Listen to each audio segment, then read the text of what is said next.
Hey everyone. I'm so excited. Welcome to A Wife Like Me. We are here with Yohonna Smith, and this is going to be such a good conversation all about friendships and in marriage and outside of marriage. And so we're really going to be talking a lot about friendships outside of marriage, what that looks like, how can they be healthy, how can we find good friends, all the things.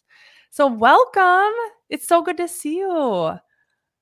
Yay. Thank you, Amanda. I am so glad to be here and talking with you again. I love it. I know. Tell us a little bit about yourself so that women can get to know you a bit. Yeah, like you said, my name is Yohonna Smith. I live in Central Ohio with my husband, Joe, and we are coming up on 19 years of marriage this summer. And we have two girls. They are 15 and 12. And we also have one pretty bad dog in our family. By day, I am a systems analyst for a university here in Ohio. And then nights, weekends, any spare time I have, I am devoting that to my ministry, which is Girls Talking Life. Right now, the main piece of it is a podcast, also by that same name, where I encourage women to be in relationships with other women. Faith, life, and friendships is what we talk about. And that is girl time for your earbuds when you can't be with the women in your actual life. But I always want to encourage women to be out there and be having those real friendships. And that's really what we're talking about. And we've chatted before, so this is so fun because we've kind of gotten to know each other. And so this is amazing, and it's so good to be Yeah. on this side of it, so I can like pick your brain because I think friendships they can be really hard, and we tend to not really talk about them. And so that's what we're gonna do. We're gonna talk about it. So, how about like I want to hear first, like because this is another thing. I hear a lot of questions about friendships just with other women, right? Like how can we have healthy ones? I'm having a hard time finding good friends, but then I also get questions about with our husbands, like how can I foster friendship with my husband? We're so different. We have completely different interests. How can we, and maybe many women too, we've probably all experienced it where we're just like in a season of lull and it's just like not exciting and we just feel like how can we what does friendship look like within a marriage? What can it look like if we're fostering that in a marriage? I think you're so right, Amanda. There are so many day to day tasks and responsibilities. I know I find myself just looking to my husband to be like, hey, can you pick up the kids? I got the mail. Can you pay the bills? This is what's on our schedule coming up next week. And they become someone who isn't a person that we have fun with. And I Yep. think we need to remember that that friendship with our husband just solidifies our bond in marriage. And we want to work to have fun together, to do things that are outside of those day to day regular things that we do. And one of the things my husband and I do are just try to get out of the house for a daily walk. Mm. And getting out of our regular space where we're looking at laundry or dishes or, he needs to mow the lawn, and just getting out of that space and being able to focus on each other and hopefully have some lighthearted, fun conversations together is something that we like to do. Another way to foster those is through shared experience. And I would like for this always to be happy, but sometimes the shared experience that we go through are difficult. My husband and I walked through his father having a heart attack several years ago. And that shared experience, I feel like, really solidified our friendship bond together. Mm. We are planning a trip to New York City for our family this summer, and that's an adventure that we get to go on together. And that is just another way to have a shared experience where it's he and I together. We'll have our daughters with us, but we'll be experiencing the city completely new together. And I feel like that is going to solidify our friendship. And we hope to have fun on that trip. And that will Mm. just be like more strength for our marriage. Mm. You mentioned you're an Enneagram 9 before I hit record.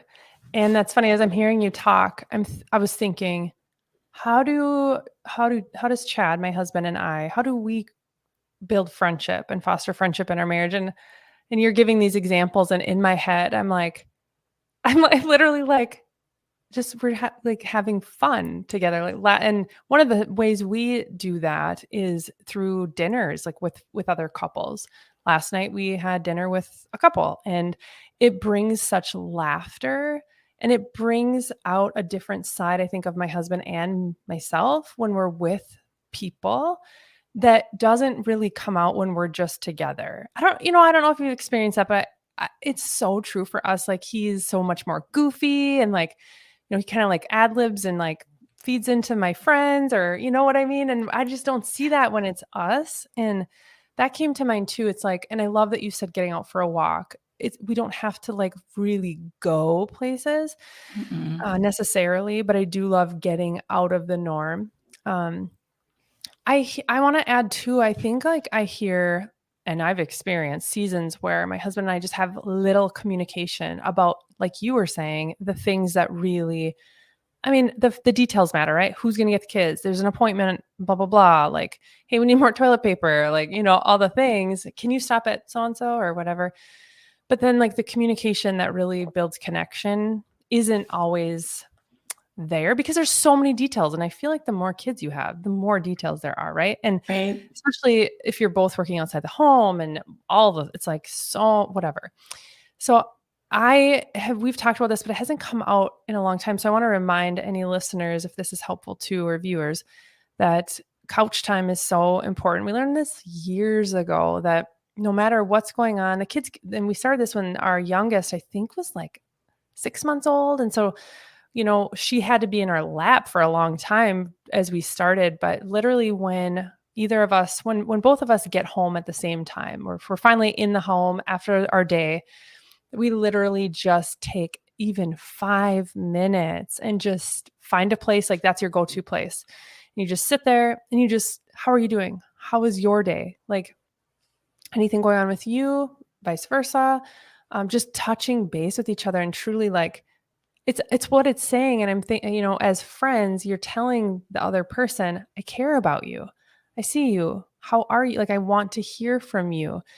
And so even if it's 5 minutes and the babies, are crawling around by you, or whatever that looks like, or they're in your lap or whatever, if at all possible, be like, just a second, mom and dad are talking. We'll help you, and just give us a minute, please. They'll get used to it. And pretty soon when they see you sitting there, they'll know, like, oh, they're talking. Like, I'm not even going to go ask, but that's been huge too, to foster friendship. I think it was so hard for us in those seasons of littles, that was a huge win. And it helped us, like, we're together in the crazy of life right now. And that felt like friendship, even just that small little time frame, Yep. We I do love couch that. time too. Yeah. Yeah. At the end of the day, we'll sit down, and before we turn the TV on, we just try to take a few minutes. Yeah. Yeah. It's Let's crazy fill each other how, in. yeah, it's crazy how with our phones these days, that such a little amount of time of doing that, of being together and just chatting and being face to face. It's crazy how little time that we actually, I'm not like saying only take 2 minutes or something. I'm not like promoting a short period of time. I'm just saying, like, even a short period of time fills us so much, Yeah. so like, don't discount just getting something going. So good. What about friendships then outside of marriage? Why do we need friendships outside of marriage? And I know I asked that, and you're probably like, well, duh, like, Amanda, what a dumb question. Just hang with me, because I think we forget. And I meet also, okay, I'm totally blabbing this morning. Maybe I have had too much coffee, and we're recording today's earlier than tonight's, which is super confusing. So whatever, we are airing this in the morning, and not the night, which is setting us off. But what's happening in my brain right now is that for friendships, it's really easy for us to, especially after COVID, I was listening to a podcast about the overwhelm of like that season, and that we think we're fine, and we probably maybe overall feel fine. However, that season did in a lot of us is it created an even smaller margin for us to have energy and capacity for the things that we used to do. So like pre-COVID, maybe we felt like it was really easy for us to just be a part of a small group or whatever, or go to have dinner with a friend and catch up or something. Whereas now that just seems like a lot for us. Not everyone, but that is it's showing, I guess, in research that that's a very common, it's like overwhelm that I used to want to do that, but now I just don't have the capacity for it. And so let's talk about why, this is so important in outside of marriage to have friendships. You're absolutely right what you're saying. It is, we have to work our way back to where we were. It's like exercise. You're not going to run 4 miles the first time you go out. So you definitely want to start little by little if that's how you're feeling, like your capacity just isn't there. But it is so important for us to have friendships outside of our marriage because we were designed that way. God specifically put people in our lives to grow us, to encourage us, to give us wise counsel. And if you go out, or if you can remember going out with friends and being filled up and encouraged and all those things I just said, and coming home and being like, wow, I feel refreshed. I feel appreciated and just revived. So now I can come back to my marriage, my husband, my family, and I have more to give because I've been filled up. Yeah. And secondly, I feel like we need the wise counsel of our friends. Titus 2 tells us the older women to teach the younger women how to love their husbands. And so I think that just being around other women who are married in good relationships, just hearing, sometimes it's the day to day, like, how do you get this done? And sometimes it's the deeper, harder questions, like, we are having this issue in our marriage. Have you experienced this? Like, show me how you've walked through it. And sometimes we have, like I said, like deeper questions, and we want to go to our friends, hopefully our friends who will give us wise counsel are a little bit farther along in the journey than us. And we can say, hey, I'm experiencing this. Have you experienced that? I have a group of women that I meet with on a regular basis, and 3 out of the 5 of us have Enneagram 5 husbands. And so I had this question. I'm like, are you ladies dealing with this? Like, do you have the same interaction with your husband who is a 5? And they were able to really speak into the situation because they understood it. That's good. And what I would advise against is this does not turn into a complaint fest. We are not getting together to complain and, talk badly about our husbands, because I feel like that it can turn into that quickly, depending on who you're around and kind of what the topic is. So really be on guard for that. Yeah. Yeah. Yeah. I found that there's a big difference between, and I didn't become a Christian until I was 29. So I can easily, and even still today, there are groups of friends or different gals who, you have a friendship with, but it's maybe if you're listening or watching, you feel like my friendships don't sound like what you just described, Yohonna. Like my friendships are like, I love my girls, right? I love my friends, but it's not like maybe rooted in Jesus. And so therefore, like, because of that, even though it's a great friendship, it lacks like a deep, rich, like, um, biblical community sense where we're not praying together. We're not praying for each other. We're not holding each other accountable. Is a huge one, right? And that's what I was going to say is I can easily see like the groups of friends over my years where that just wasn't happening, where I think that's the key. And the best friendships I have are the ones where we're like, I don't know, I love you, like, I don't know if you're thinking about this, or the way that, okay, that interaction with her or your mom or your husband or whatever, I think we need to talk about that. Like that we need to talk about that. Just like calling out the ways that we aren't surrendered fully, like, there's no fruit there, like that, that doesn't smell like Jesus, really. Those are like the friendships that really like build our faith. Yeah. And, there is a difference. I don't know if you want to share any thoughts on that, but Well, part of my story is being so surrounded by community in high school, college, grad school, and then getting married and feeling lonely. hmm, And I didn't know what was going on at the time. I just knew I felt like I was missing something. And so God intervened in that. And a few years after we had gotten married, we actually moved to be part of a church that our friends had planted. And in that season is when I experienced biblical community like I never had before. hmm, And that is where I learned to be a good friend, to go deeper and to have those conversations and extend hospitality and all of the things. So I would say if you are not experiencing those kind of friendships, they are out there. hmm. And it is important to know the difference. You don't want to open up and share details with everyone. There are different levels of friendships for sure.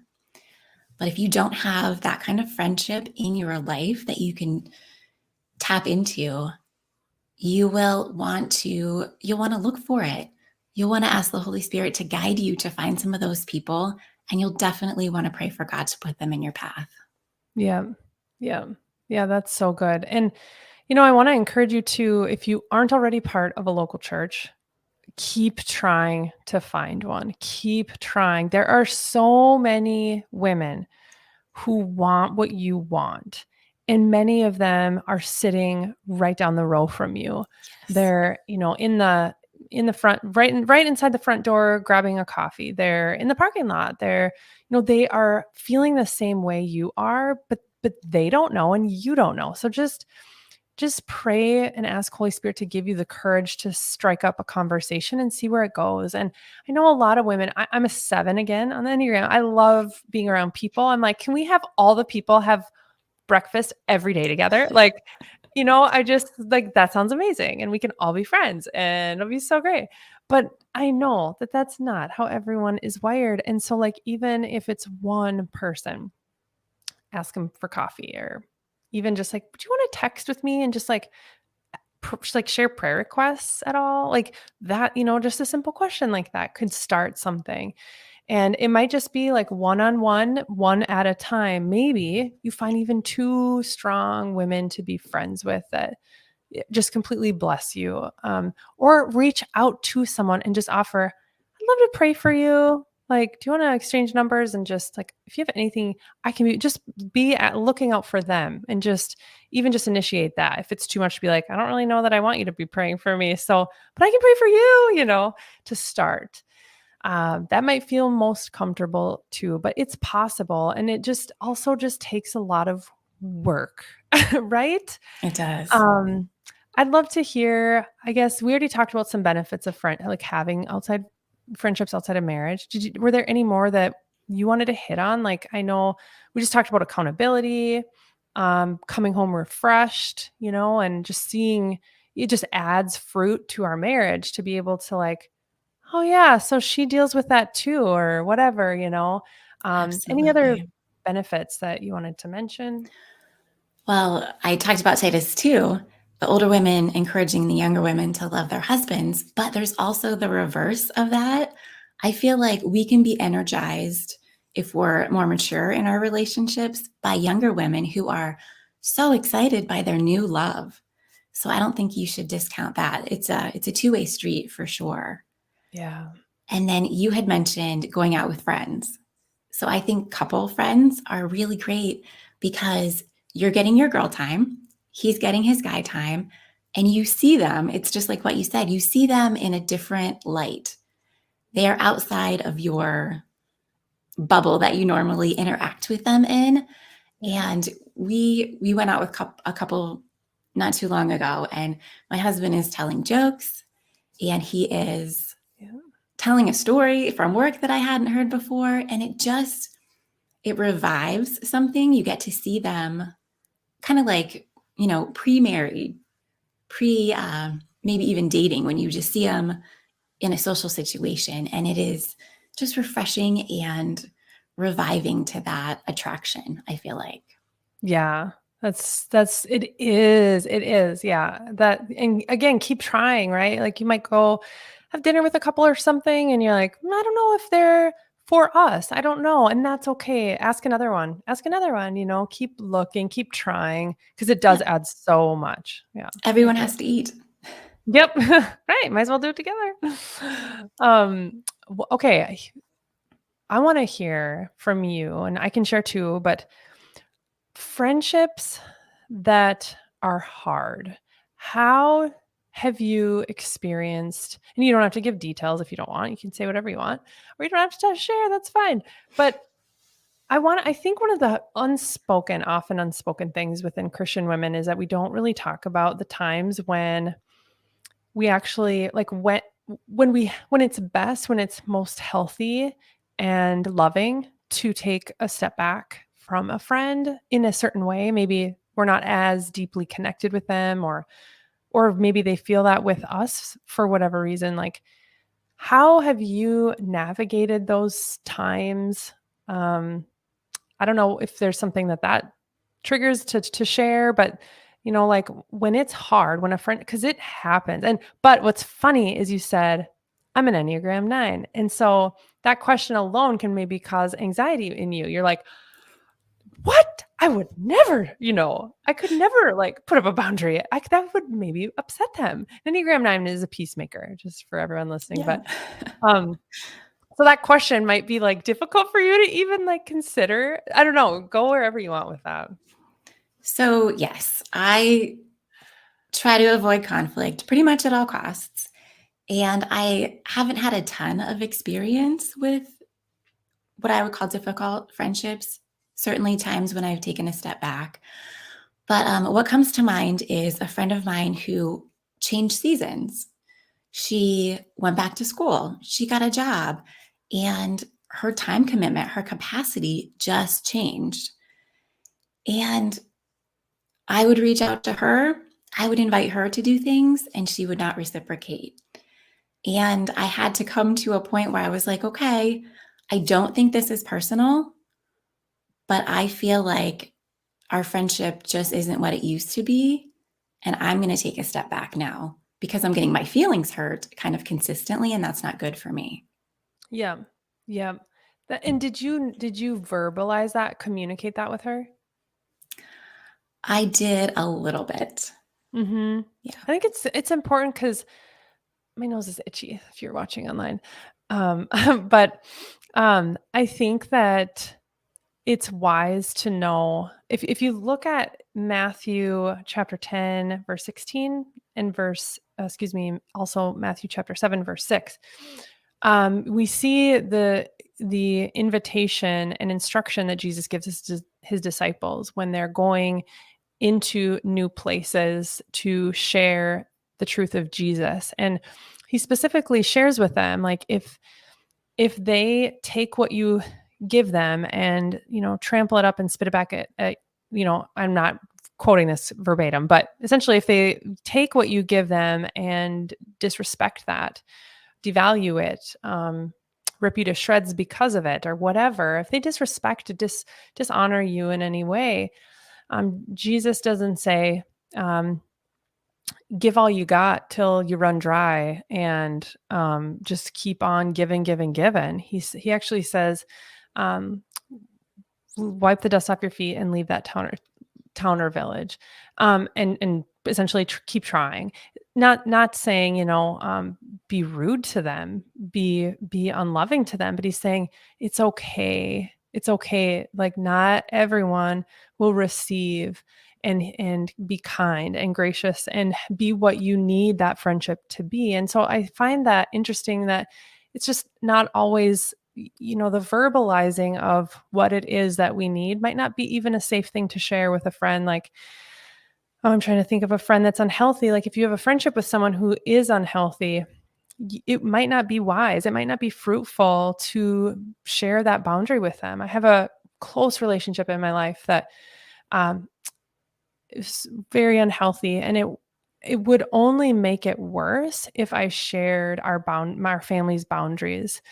And so it's just not best to do that. And they've never asked about them. It just is what it is. And so for them, thankfully, but if they did, I would have to be pretty general, because it just wouldn't be safe or healthy for me to be super specific. Like, because of your unhealthy behavior, we can't let our kids stay with you, because of, it wouldn't be helpful. It wouldn't be helpful to our relationship to share. So it's a boundary sometimes that you have and that you know of. Maybe it's not that, maybe you can text, but it's not safe to get together one-on-one. Maybe it's safe to get together in groups, but never text. I mean, you don't know, like what has Right. this looked like? What is it looking like? And Lord, how will this look healthy for me? How can I love this person best? And sometimes it is taking a step back and whatever the Lord is telling you to do. So I love that. Yeah. And I still see her occasionally. I pray for her family. Still love her. It just looks different. Mhm. Mhm. I And the had reality another Go Go ahead. ahead. I was gonna say the reality is it's hard, and I think we don't say it's just hard. It's hard. Those when those things change, and it's been a good friendship, and maybe for no known reason, I think that can be so hard too. It's like something's different, and I've asked her, she hasn't shared anything with me, but I know something's different, and it's just hard. It's painful, and that is a real thing, you know. But yeah, what were you Right, gonna say? right. I have another friend who consistently did something that was, once or twice would have been fine, but the consistency of it was too much. And so I did go to her and I did confront the situation, which made me sweat, Amanda. But, we're supposed to model our lives after Jesus, and he comes in grace and truth. Yeah. And so I wanted to be truthful with her, and I was hopefully very gracious with her too. But I did let her know, like, this is impacting our friendship. Mm. And she knew it was a problem. I wasn't the only person that this was happening with. Mhm. And she apologized and, was trying to do better. So Mhm. And there that's are like times yeah, when we have to speak up. absolutely, and, like, that's again, that goes back to, like, the biblical friendship, like, that's community, that's biblical community. We have to Yeah. be willing to be honest, and then sometimes we learn, "Oh, it's not safe to be honest with them even," or, they whatever might come from it, but if we don't try, like, that is biblical friendship. It is biblical to say to someone else, "Hey, this was hurtful," or "This is hurtful when you XYZ, and I'm not sure you're seeing it. I just wanted to let you know, I just what I love you and this is hard for me or it feels hurtful or whatever." And yeah, the ideal outcome is that they're like, "Oh my Yeah. land, I'm so sorry. I thank you for telling me that. I had no idea I was making you feel that way." Again, those are the best kind of friends to have. It's like I can trust that if you're upset with me, you're going to tell me why. Yeah. And because I want to know, I value our friendship, I value your heart, and if I've done anything to wrong you, or if there's something else that I need to see, I trust. I want to know you're going to tell me the hard thing. I don't want to just like, oh, everything is so great. Actually, no, I need help, and I want my friends to give me that help.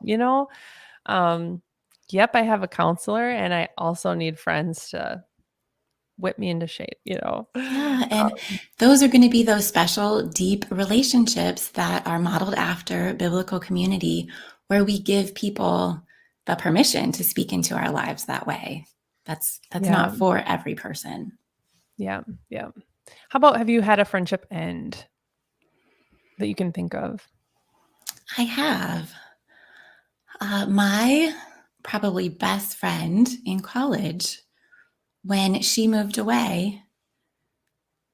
I kept in touch with lots of other friends, but that friendship, for some reason, did not last. And probably as an Enneagram 9, maybe as anyone, that just really, really hurt to have that Mhm. end. Yeah. Did you reach out and ask why, or did you just leave it? I reached out and tried to reconnect several times, but it never went anywhere. So I haven't Yeah. made any more moves. I think that's like one of the hardest lessons. And I know we have teenagers, and it's a good hard lesson to learn that you can't make people like you. You can't make people want to spend time with you. You can't make people choose you. You just can't, and it's so painful.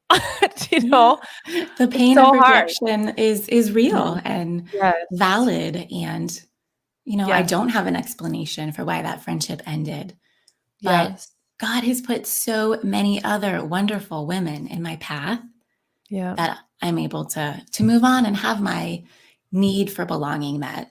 Yeah. I'm just gonna be real. I think during the uh, we referenced COVID, and that popped into my head when talking. I was thinking, have I lost friendships? Yes, I have, and I think that for me, the season of being honest it was hard. I was gonna say damaging, because based on, and I'm guessing if you're listening, watching, you're like, yep, me too. That dependent on, man, you pick the topic, depending on where you land on XYZ. Um, it's I think many of us experienced the death of certain friendships over topics that we could never even imagine possibly would be the case, right? Yeah. I mean, even just, in our changing world, being solid on God's views on marriage and how he creates us. And I mean, just the most basic things. I think I never expected to lose a friendship over what I thought was a common denominator for us. And then, finding out it's not, and me still wanting friendship even though we see something different. I still love them, I still care for them, nothing has changed, but yet for them it has. And that, I think, Mhm. has been really interesting, and not many for me, but a few. And we weren't even super close, but it's still it I think because of, again, certain things, and you just feel shunned almost, or rejected, because, Right. and that's okay. It's just still painful. It's still painful. Yeah. Yeah. Friendship is hard. Yeah. But it's good. It's so good. And it's It's so worth the good. continued like pursuit of it. Yes. So thank you, Johanna. Anything else you want to share before we close out? I would just say if you feel like you're in your marriage and your marriage is good and your husband is all you need, you might be missing something and not even realizing it. I Mm. have an extended family member who feels that way. And I'm like, but just try it. You don't know what you're missing.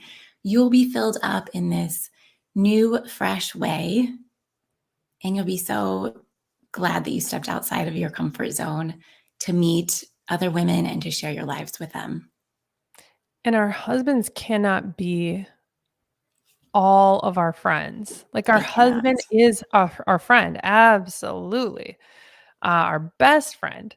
Um, and yet there are so many aspects of our lives as women that he will not and cannot, and he was not designed to understand, meet, um, pour into those angles of who God created us to be.